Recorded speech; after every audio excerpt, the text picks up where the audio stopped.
One second, I can't hear you.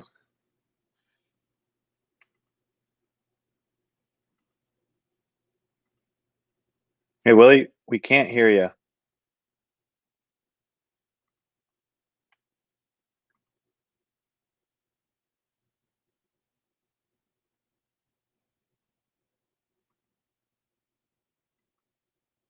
Your audio's not working.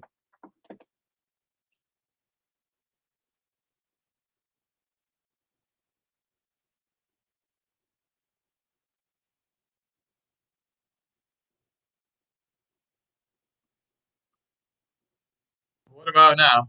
Yeah, here we go. Great. All right. Hello, everybody. Welcome to our live broadcast. And today we are going to discuss, what are we talking about today, Paul?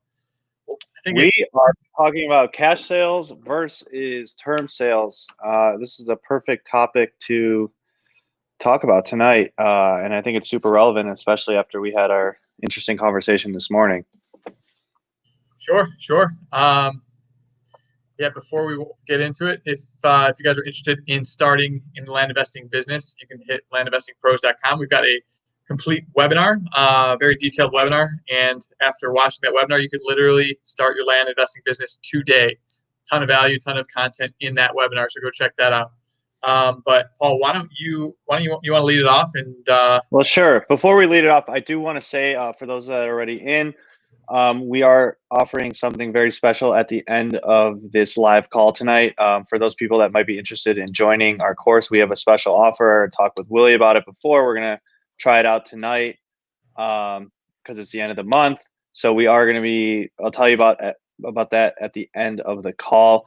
So tonight we are talking about cash sales versus term sales. So I think it makes most sense for you to go back to the beginning and talk about what your business looked like in the beginning and tell them what your volume looked like, what your cash flow looked like. And maybe we even whip open the old Excel screen share and you can really get into it if we want. I feel like that could be pretty useful. You just click that share screen button at the bottom. But I think it would be really awesome to do like, okay, you have 5 or 10 grand and then Willie, you run some scenarios on Excel, but first talk. And I think people would love that. What do you think? Sure. That sounds good to but me. I think first we talk about what is a term sale, what is a cash sale. All right, that sounds good. So a term sale, or let's talk about cash sale. That's simpler. And most people understand what a cash sale is. It's pretty much you buy property cash and you sell it cash. So, and by cash we mean like you don't collect owner financing. You're just selling it. Say you buy it for 5, you sell it for 10. And you collect all 10 grand upon the sale. An owner finance deal is you buy it for 5, you sell it for, call it $2,000 down, $200 a month for 100 months, whatever. And make you on those term sales, margins will be a little bit bigger, but basically you're just collecting payments over time and not everything up at once. So, and again, if anyone has questions for us, please shoot them in the chat, either the Facebook chat, the YouTube chat, wherever you're listening to us chat, and we can answer anything that any questions you have. And also, I'm going to post a link here. If anyone that's on the live stream right now, I see some comments from Freddie and Burke, and we're not able to see your names unless you enable it. So if anyone that's on the call right now, if they can just go to this link. And enable these settings so that your name is viewable, because right now it just says Facebook user. So Freddie, Burke, everyone else that's on the call, just go ahead and check that link out. Yeah. So yeah, enable your names. And yeah, again, any questions, we're happy to answer them live on the call. Yeah, on this topic, if you have other questions, we can address those. Try to stay on topic, but we can answer other questions as well. So Freddie says, thanks for doing these live sessions, fellas. Another live stream of money-making tips. That's what we are here for. Okay, so why don't we talk about the pros and cons of cash sales? Why don't you talk about cash sales, and I'll talk about term sales. Sure. So cash sales, longer times to sell a property. So if you think about, I know you'll That's probably a get con. into this. Yeah, time. Okay, time. It takes a lot more No, that's a time. con. That's a con. Oh, con. Sorry, I thought you said something else. You want me to go over the pros and cons, or just cons? Yes, Jessica, we could see YouTube chat as well. Definitely. Yeah, so you go over pros and cons. Yeah. Sure. Pros of cash: immediate cash flow. That's a pro. You don't have to wait several years for it. Another pro is you're probably going through title, so you don't have to do title work. I don't know. That's a pro. You're not self closing it. Sometimes. Well, I mean, you can self close it. Why not? Yeah. Well, I'm saying for the higher dollar ones for cash, Yeah, you're yeah. not self closing. Like you're going at over 10 grand. You're not self closing. I don't know. I think of more. I guess cons would be that it takes longer. You're probably going to be working with a real estate agent, so you're taking a commission. You have to pay a commission out. This is just a tip. This is if it's higher dollar deals. This is a higher dollar deals. Yeah. Obviously, you can do your own cash deals and self close. Other cons would be that it takes a lot longer, so your cash is tied up. What else would you say is a con? I mean, I would just say, well, the margins are lower. Yeah, lower margins are lower. Less buyers around. There's less people. There's a really smaller only market. two cons. Lower margins, longer time to sell. Terms. Now your pros terms, higher margins, easier to sell. More like insane margins. Cons, huh? Insane margins. So the way I describe terms versus cash. So I mean, there's different markets. If you're buying, there is like the buyer universe for terms, and like people who want to pay a few $100s down, a few $100s a month is huge. It is enormous. Like I can't even describe how big of a universe. Like it opens everything up if you offer terms, because everyone and their grandma wants to own land at a few $100s down and a few $100s a month. For cash, it's like this is where that terms like is it's all open. It's this huge universe. Cash, you kind of got to find the right buyer. Yeah. And like the universe it exists, but it's just really a lot smaller. And it's someone who really needs to have, generally has a bit more of interest in that property for whatever reason. Either they're local, they want to buy it because they live nearby, or they actually plan to build on it right away, rather than like, I don't know. I just find that universe is way, way smaller. And so why don't you tell everyone how and why you know this? Yeah, so I started offering only cash deals my first year doing this business, and I sold 50 properties in the first year. However, once I opened up to owner financing, everything started blowing up. What blowing up? How? Give them actually, a in little taste the of the last numbers. month of my first year, I sold 11 lots, and that was because I started offering terms in that last month. So I really sold like less than 40 properties cash, and then everything just really started going like crazy once I started offering owner financing. And so it's different. You're not getting all your cash, but your margins are way bigger. You're selling a lot more properties. And I guess maybe one of the fears that people have with offering owner financing is that the buyer is going to default. Yes. And so I think this is really the fear and the reason why. Let's unpack that. No, let's unpack that, because I think that's the reason why many people do not offer owner financing. Before we get into it, well, no, yeah. Why don't you go ahead and answer that? Yeah, I see what you want to show, but we'll show that later. So the way that we think about our business is people are renting to own. So they are renting the land from you. Sometimes they pay it all the way through and the asset goes to their name. Sometimes they rent and they don't continue renting and they default. But you need to rethink about a defaulted property. What happened was, if someone defaulted, they just stopped paying rent. You need to think about, okay, I collected X amount on this property. I get to keep that money. Now I'm going to go sell it again. And so really, they just rented it from you. You don't have to go, and it's not like they rented an apartment. When you rent an apartment, you have to go and get new carpet. You have to paint the walls. You have to do whatever. The place may be damaged or whatever. You don't have to do anything. The worst case scenario is they left some stuff on the property and you need to pay to get the stuff removed. And that's about it. I mean, they're really just renting. Yeah. I think an underlying fear that people have is, they have the mentality like, if I found a buyer, it's really hard to find another buyer. And that's like, when I got started, I really I had that mentality that like, okay, if I find a buyer, I need to make them commit, because if they stop paying, it's going to be really hard to find another buyer. And we've definitely overcome that mentality, because buyers are actually very abundant, and every property sells. You're not going to be stuck with the property.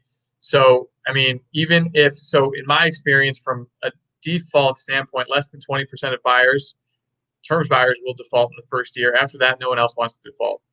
After the first year, no one wants to default because they put all this cash into the property, and it's really, really disadvantageous for them to default. And so over 80% of your buyers, over 80% chance, if you sell a property, you're gonna get 12 months of payments or more. This is from my data. Your data might be a little different. And after that, you don't really even have to worry about anything, because they've already put this much equity into it. They have a really, really big incentive to not default. And so you, as the seller, just need to understand that the rent that you collect that Paul's talking about, all you need to cover is your property taxes under a worst case scenario. And for the lots that we have, the holding costs on these properties are so low that you don't have to worry about these defaults. It's really, really not a big deal. And it's really it's really disadvantageous for a buyer to default on any of your lots. So I think you just need to have more of, there's so many buyers. The universe is like this because you're offering owner financing. The universe actually is like this. There's so many buyers. The buyer universe is endless. So I think you need to change that mentality. And it's hard when you're getting started because you've never sold a lot. So you think that you don't understand. You really don't understand how big the market is in specific areas and specific cities. So,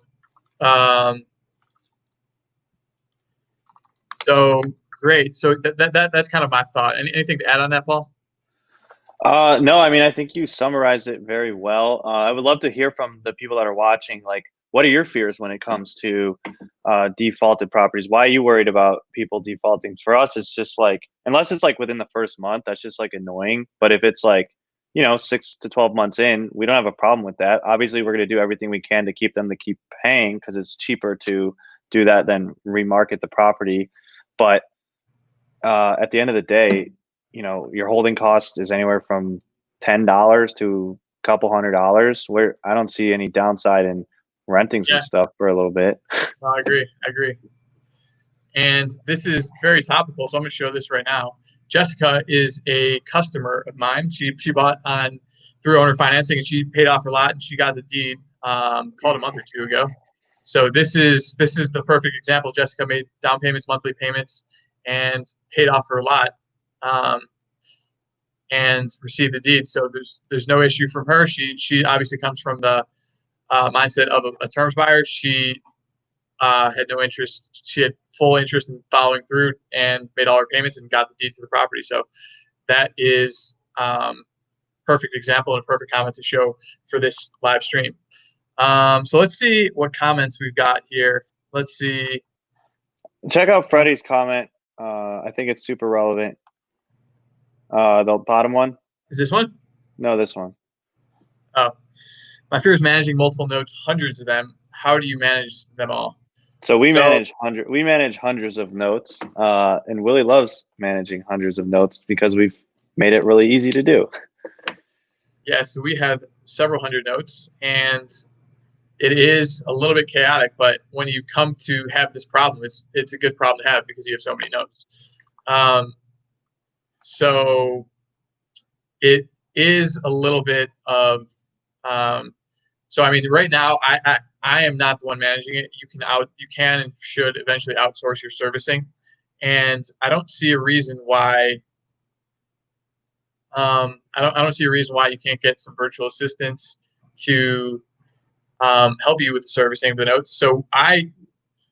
We have everything in our CRM. If you're getting started, you probably might have a spreadsheet, so you can keep everything in a spreadsheet. You just keep all the APNs and terms buyers in different rows in Excel, and just the date of the month that they need to make payments. Then you could enter the payments on there. Whatever method you have to keep track of payments, just try to keep track of it, stay organized, and if you're organized in whatever CRM you have, it's really not a lot of work to manage the upkeep of these notes and all your properties and titles and everything. So I mean, this whole business, like if you want to scale it, which you don't have to, you could come from a modest goal.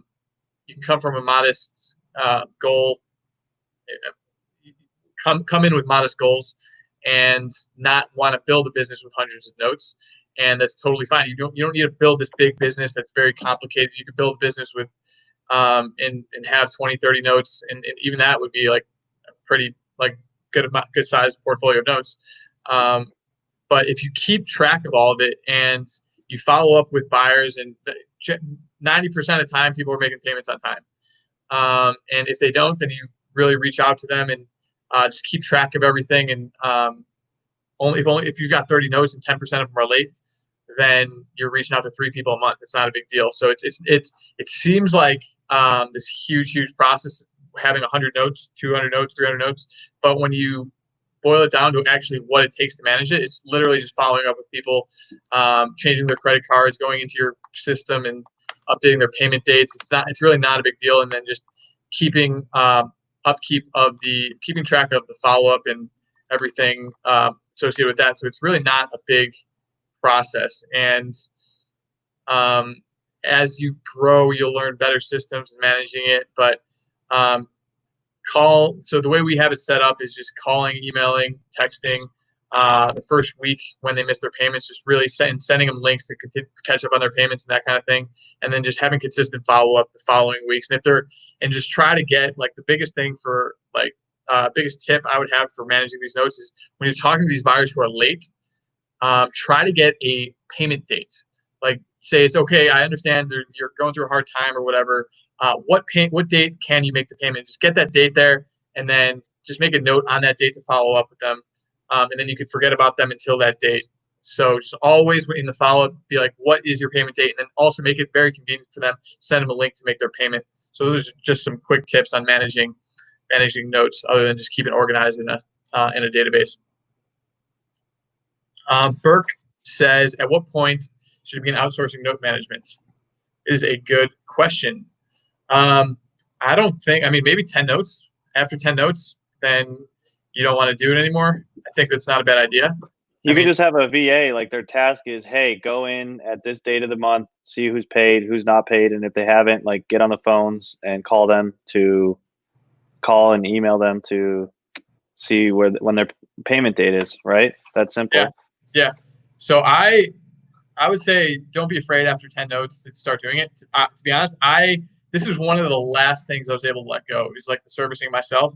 And it wasn't until, honestly, fairly recently, like a few months ago, I don't know, within the last 6 months, I let the servicing go because I wanted my hand on the cash, and like I felt that I was the only one who was going to make sure that the follow-up was done properly, that people were making payments properly. So this is one of the last things that I let go. In retrospect, we're so much better building systems than when we first got started.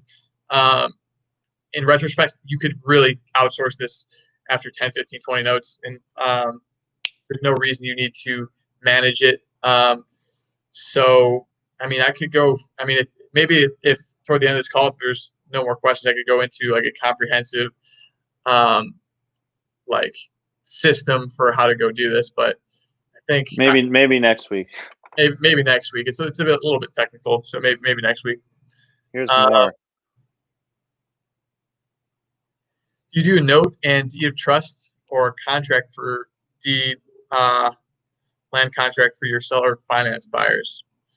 So we do a land contract. So it's actually a purchase agreement and a promissory note. The purchase agreement states the term of the purchase. They're buying this amount down, this amount a month, this doc fee, whatever, this many months, total payment of this, and then all the terms of the purchase. And then the promissory note, which states they promise to repay the balance over time and what happens in the event of a default. So how do they cure? How much time do they have to cure the default? What servicing fee are you charging? We don't charge any, but how long do they have to cure the default? What happens if they don't cure the default? And so all that's in the promissory note. And so that goes out to every buyer. They sign the purchase agreement. We also sign the purchase agreement. The seller only signs the promissory note. And that's really what the contract is. It's not too complicated, but I highly recommend it for just digging in, even though it might seem like, for me, the reason I didn't start with seller financing right away is because it seemed like a hard system to learn. And I felt overwhelmed, but after you dig into it, it's really not hard. In fact, it's actually easier than selling through cash because you don't have to actually go to get something notarized. You don't have to get the deed notarized right away. You could upload the documents. We use signnow.com, get it uploaded on there, and just send that to the buyers and you. And once that's signed, that's it. That's it. They keep making payments. And then once the final payment's made, then that's when you get the notary and the deed signed. So good question there. What is the best way to collect monthly payments? You want to answer that one? Sure. So the best way is by checks, credit card. personal checks. Well, yeah, checks. No, that's a pain in the butt to manage. We had someone request that last week, and we told them go to Walmart and get us go get a prepaid debit card. So I've had some people with checks in the past. Yeah, but it's just hard. When you have a few deals, it's fine. But when you have 300 people making monthly payments, it's not so easy. So actually, I'll give you some hacks right here, or a quick hack. So sometimes it's a matter of finding a payment that works for them. So some people have to pay by PayPal because they don't have a credit card. Some people pay us through Zelle. Not so much, but we've had people pay us through Zelle. Does anyone pay us through PayPal? I feel like in the beginning we did. Stephen Gordon, the guy that went to jail. He's probably still in jail, so we can say his name. The guy that went to jail paid us by PayPal. But yeah, so what you can do, so sometimes people be like, well, I don't have a credit card, and excuse me, there's no one around. We're safe. No COVID. We're safe. So basically, if someone calls you and they're like, well, I want to pay, but I don't have a credit card. Can I send you cash? Well, you can't really send cash in the mail. They could send you potentially a cashier's check or a check. But if you can do is say, hey, they only have cash. You can have them go to somewhere like a Walmart and they can get a preloaded, it's almost like an American Express gift card, and they can just use it as cash, or as a credit card, I mean. And then they can put that in your website. So obviously the preferred way to collect payments is via credit card because it's easy to track. There's a fee associated with that. But you can get wires, you could get prepaid debit cards, credit cards, PayPal, Zelle. I don't know. Am I missing anything here? No, I think it's about it. Well, I mean, pretty much whatever method you can keep electronic payments up. You just got to keep track of it. Just got to track it or get someone to track it for you.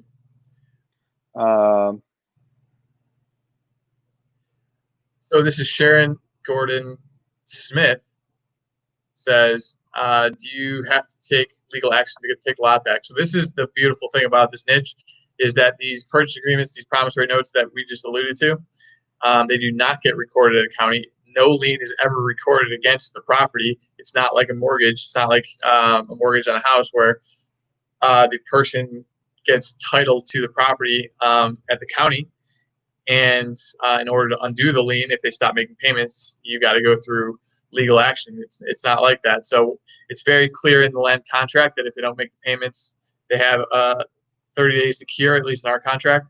And after they're a certain amount late, then so about 40 days after they miss their payment days from our contract, we have the right to market and resell the property. We work with our terms buyers, and we want them to continue making payments. But at that 40-day mark, we have the legal right to remarket and sell the property without any legal costs, no evictions, no foreclosures, nothing like that. So, I mean, that's why it's very attractive from our perspective to offer these land contracts. And it's very convenient for buyers because, I mean, it only makes sense for us. We wouldn't sell these things through, if we had to sell it through terms through a title company or deed of trust. It only makes sense for us to do it through this method. And so it's very convenient for sellers or for buyers because that allows them to actually be able to buy these things on terms, because no seller in our position would be willing to do that. So the market just wouldn't exist if these land contracts wouldn't exist. So that's part of the beautiful part about this is there's no cost of resale. So I think that's what's really attractive about this. Yeah, we got a couple questions here. I got a few questions we're going to select here, and then I'm going to go into our quick special for those of you that are staying on the call. So here's Freddie again. Automatic payments or not? Definitely automatic payments. We basically you can set it up with something like MoonClerk, for example, and if it misses the payment, if their card doesn't go through, it'll continue to charge them or attempt to charge until it goes through, and then you can update the payment method. So absolutely on automatic payments, Willie, right? Yeah, it's no brainer. If you had to not do it, it would just make the management harder. You could do it. You just have to build the system and hire it out. But it is much easier to do the automatic recurring payments, and so you get notified when someone misses. Here you go. Are all these? Do you know who this is? Let's see. So Andrew Anderson says, are all these contracts and seller finance agreements in your land course? So they are. We exclude them from our land course. However, if you are interested in our land course and you buy our land course and you send me a note at willie@landinvestingpros.com, I can go ahead and send that to you. So yeah, we don't include it just because it's very legal and technical, and we just don't want to include that legal document in there. However, if you ask me, I will go ahead and send it to you. So, but everything else, all of our other contracts are in the course. It's just that those particular contracts are not. So, but don't worry. If you are listening to this and you are interested in our course. So speaking of course, we're gonna throw this question. This will be the last question, and then I'll talk about what we're gonna do tonight. Okay. What makes your course different from other land courses? In the most general way possible, Willie, without specifically mentioning other courses, as we would never want to do that. What makes ours different than other land courses? Well, we are out here day in and day out building and building and building and building and building. And a massive land company. We have, at this very day today, we have 20 employees with our land business and growing by the week. Didn't you just hire Johnny or whatever today to do title search? So is that 21 people? Yes, but that's not his name. So yeah, we're out here doing this. We have grown a very large business, and so we've got a lot of insight and different strategy than anyone else out there. So we are really, really good at two things, and those two things I would say are, one is selecting markets, and as you're getting started, that is the single most important thing for you as a land investor getting started.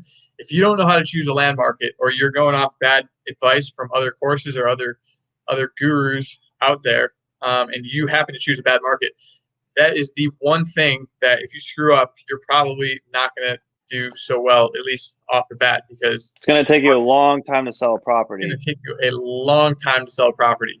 So we are really, really good at finding good markets. And if you choose a good market, I mean, that's the beautiful thing about this business is everything is remote. We're in Chicago. We're buying land all over the country and only in the best markets. Like in most real estate businesses, you're buying local. This one, you literally need to choose the best markets. And most people get hung up on land, say, hey, the market's too slow or land doesn't really sell. So we do a really, really good job at helping people choose the best markets in the country. And then on the sell side, we do a really, really good job at focusing on the marketing and sales piece. So most people who get hung up in this business are having trouble with their days on market. They're selling property a little bit slower than they want.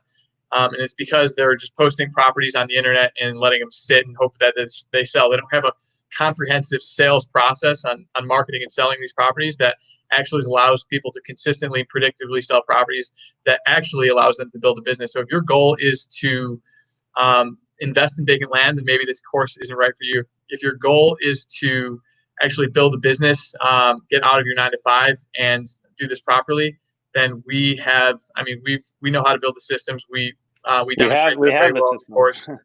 Yeah, we have all the systems. We demonstrate that very well in the course. And there's a lot of things that we're doing differently. And a lot of these other programs out there, their goal is to get you in the door. Their course is pretty surface level, and they upsell you into like group coaching or one-on-one coaching, and just that's not us. So we've got a comprehensive course and we're in the weeds. And I don't think there's any guru out there that has a bigger land business than us. So I think we probably, So that is what I would say. Anything to add on that? Well, what I am going to add is for those of you that are interested and are on this call, the first person who sends me a direct message on Facebook, I'll check my messages. First person. So typically our course is $12.97. That is the price that we sell it for. First person who sends me a message, private message on Facebook, we'll give it to you for the price of $9.97. Only the first person. So if I get multiple messages, only the first person gets it at that price. So I'm checking my messages now.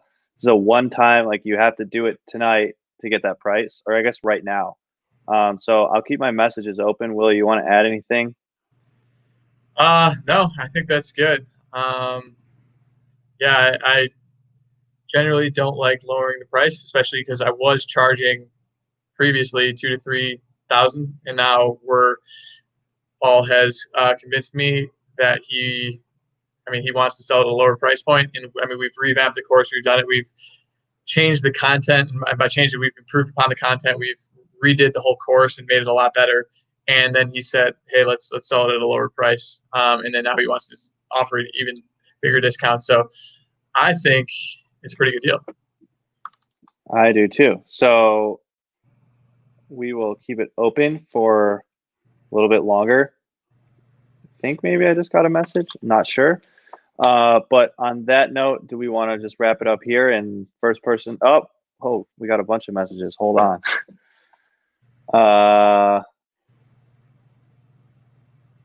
We got Freddie. Freddie, you're the lucky winner tonight. I will send you the message. I'll send you a message after we hang up with the call, and I'll get you all set up. Freddie, you're a rock star. Thank you. So this is the benefit of you being on the call. We're going to start offering not necessarily lower cost courses, because we don't normally do that. But what we are going to potentially do is discounted on wholesale properties. So we may have we have a lot of wholesale properties, but like first person that PMs us, we'll show you a lot that the buy cost is $1,000. Maybe we'll lower it down for those that are on the call. If you want to get your first property in a proven market, we're going to start doing stuff like this. So it's really important that you guys that are following us to stay tuned on the call to the very end. And we're going to start doing cool giveaways like this. What do you think? Good idea. Incentivize people to watch the whole call. And maybe what we'll do is we'll ask a question at the beginning of the call, and at the end of the call, we'll ask a question about maybe one of the topics we talked about earlier. So we'll talk offline. But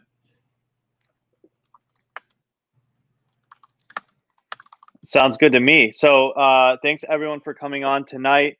And we need like a cool catchphrase, like keep flipping that land or keep selling. I don't know. We need some type of catchphrase. I don't know. We'll think about it. But we'll work on it. Keep for flipping those that that land. are For now, it's keep flipping that land. yeah, for those that want more content, more information, and want a roadmap to think about how to start their land investing business, go to landinvestingpros.com. Watch our webinar. Again, we've put so much thought and into what to include in there, and there's a ton of value. So hopefully you check that out. And I guess we'll be on next week, probably similar, maybe same time. I don't want to commit same time, but I think same time next week. Yeah, just check email, etc. Yeah, check your emails. And yeah, appreciate everyone's time today. Great. See everyone next week.